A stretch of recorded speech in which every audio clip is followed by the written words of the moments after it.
So we've learnt through the community that positive and easy to understand works best to communicate on this topic.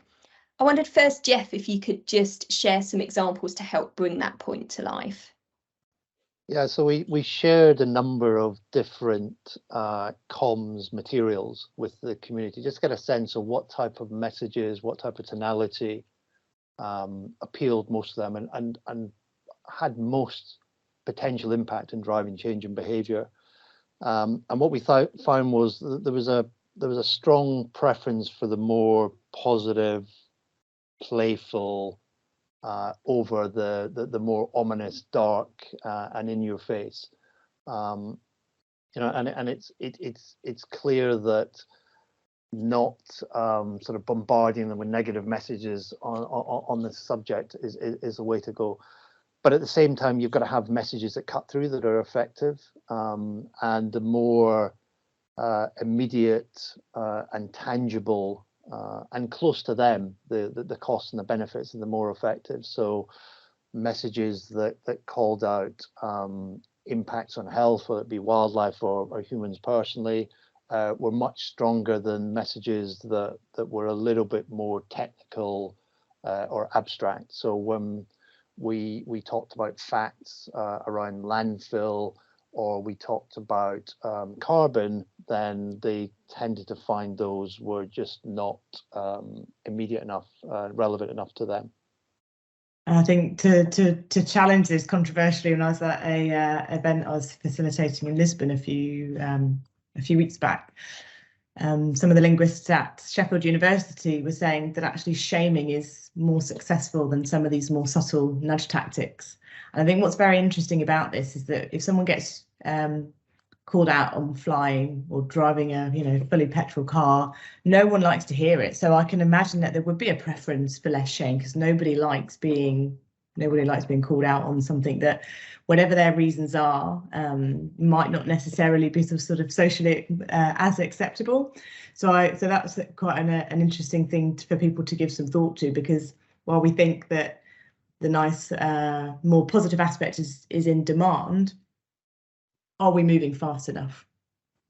I'll leave you guys to kind of answer that part. Second thing, just seconding what you were saying, Jeff, around the clarity of the messaging. So there's also evidence to suggest other sort of Mintel reports that are saying that you need to be able to compare. So if you're saying that your product is better than the single-use plastic alternative, people need to understand specifically why and how. And that also is really important in terms of making policy-proof claims.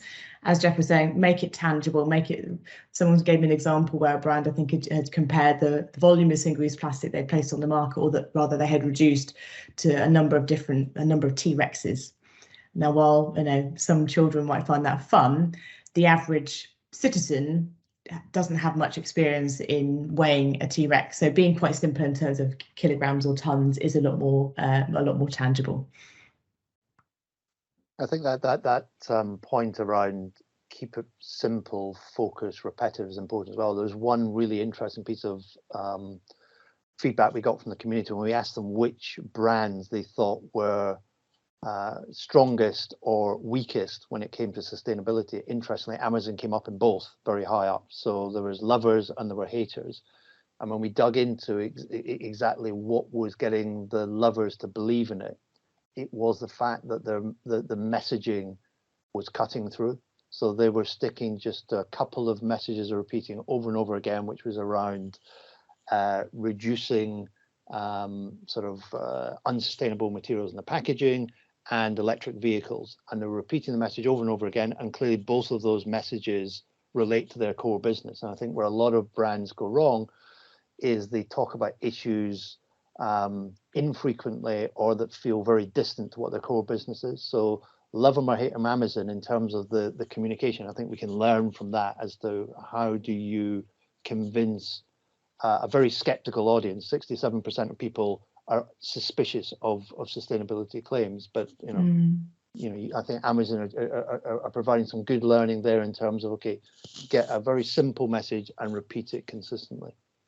And one thing to bear in mind in terms of the regulatory environment is that, words like biodegradable are banned for use in France, for example, and in increasing countries, because It doesn't necessarily help a customer or citizen understand where it goes at end of life. And also think claims like sustainable or environmentally friendly, they are being pinpointed by regulators, because you need to specifically say why and how that item is sustainable, or how and why it is environmentally friendly. And if you're not able to come up with that evidence, that's when it becomes potentially misleading, even without intent. So it's important to understand the regulatory environment, I think, more than it has ever been before. It's a real challenge for us at Nuud. We, instead of single-use plastic gum base, we use a sustainably harvested chewy tree sap. Now, how do you communicate that on a tiny 7 centimetre wide packet? It's almost impossible. So that's where we've designed our kind of chew plants, not plastic slogan, which is kind of campaigning across all of our packaging. It's really designed to grab that consumer's attention in the impulse zone, where we know people have got kind of 3-5 seconds to grab a product, and it's about engaging with them, getting them interested in what we're doing, and hopefully picking up a pack to learn more. But it's a real challenge to convey the right messaging on front of pack and get people kind of hooked into what you're doing.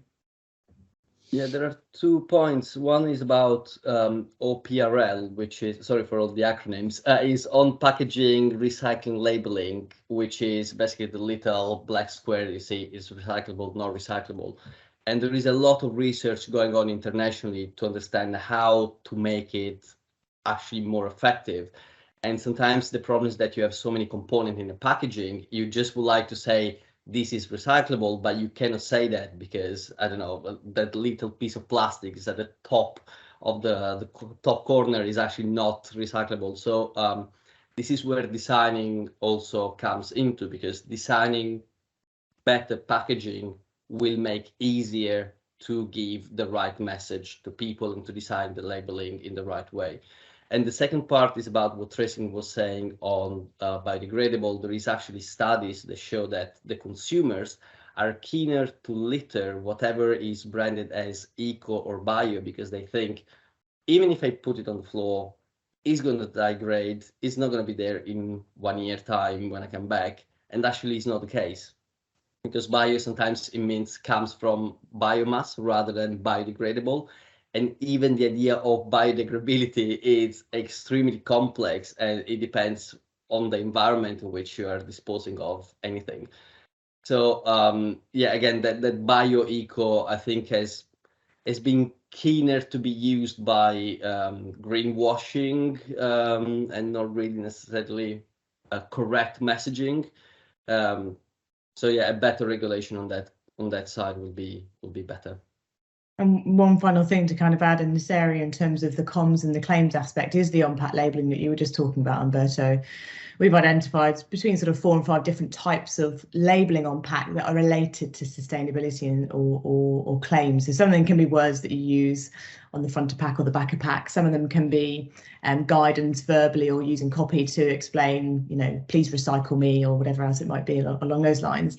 But then there are increasing mandatory requirements. So we're working on 3 briefs at the moment whereby brands want a global solution as to how to label their packaging for end of life that meets an increasingly complex playground, I use that word lightly, of regulation, which is only going to continue. So it's really important as well that brands, as you say, simplify your packaging, make it easy to recycle. And it's so important to make sure that it's labelled for end of life. Every time I pick up a piece of packaging and I see no label on there, I get frustrated, because I think that's a fantastic opportunity for you as a brand to take that responsibility and make it a higher likelihood of that pack getting to end of life. The final point on that is some of the labelling schemes that might be voluntary or mandatory, they often only reflect collection. And that's very much the case in the UK. Fantastic piece of work that the OPRL guys are doing. The label insinuates collection as opposed to actually communicating to the customer what actually gets recycled. And there's a real big mismatch there around transparency, which I think is important for people to be aware of in terms of a brand making a claim to a consumer as well.